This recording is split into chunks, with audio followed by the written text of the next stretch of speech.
It was cold and wet underfoot at the OH Reid soccer field at Chatswood West in Sydney on the 22nd of August 2009.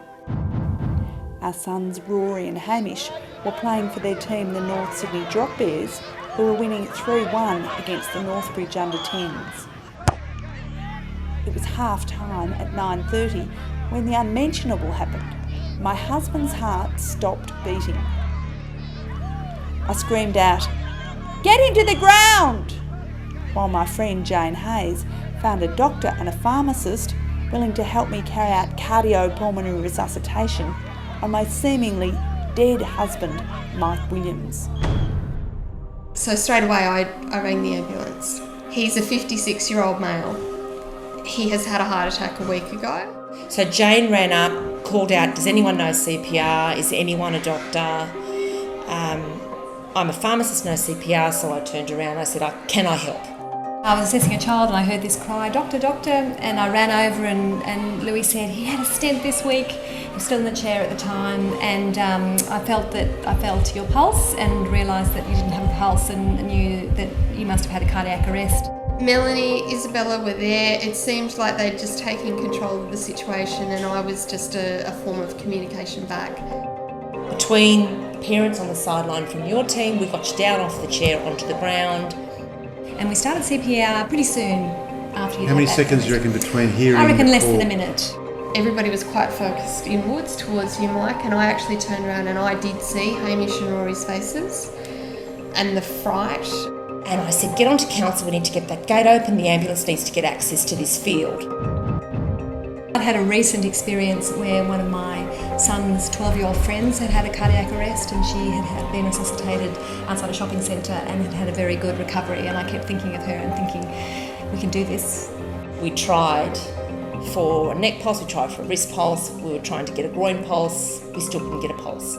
Lisa was there, kneeling down, really focusing in on Mike, on Melanie, on Isabella and on me. She just happened to be leaning against me and leaning in against me, and that was the most wonderful force of support. I could feel you rise under my hands, which was the most incredible sensation. At one point, Louise got quite upset and emotional, and I don't know if you remember this, and it just took a single word. I think I said, it's okay, and then you settled down and started the breaths again. And, yeah.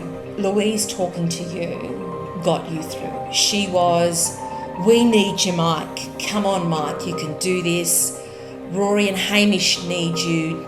Don't go." And it was then I felt your heart rise under my hands.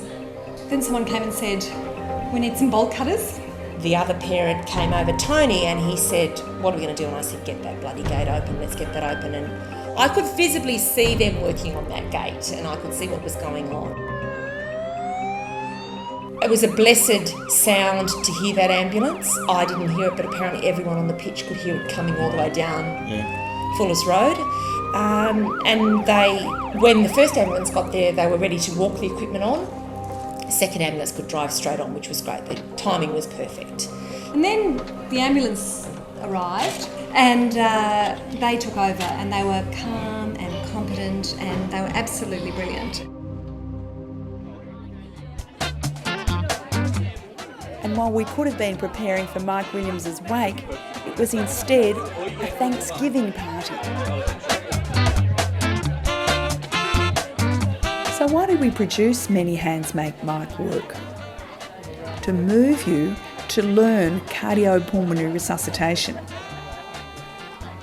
To inspire you to encourage your sport and work pals to also learn CPR. But most importantly, to use CPR. The person you see collapse may be a stranger to you, but he or she is someone else's dad, mum, or child.